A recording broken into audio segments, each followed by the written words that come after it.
Can you turn off Fortnite sound effects? Well, the answer is yes, and here's how to do so.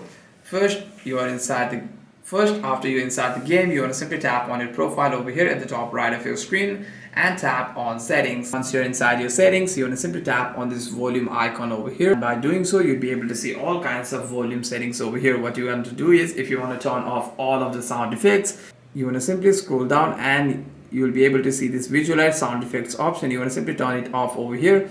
However, if you want to turn off all kinds of volume, you want to simply scroll all of these options to 0% over here, and by doing so you won't be able to hear any kinds of volume on the Fortnite game.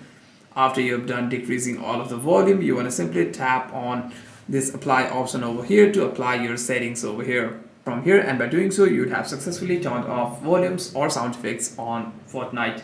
Hope this video was helpful, and if you have any further questions, make sure to leave a comment down below.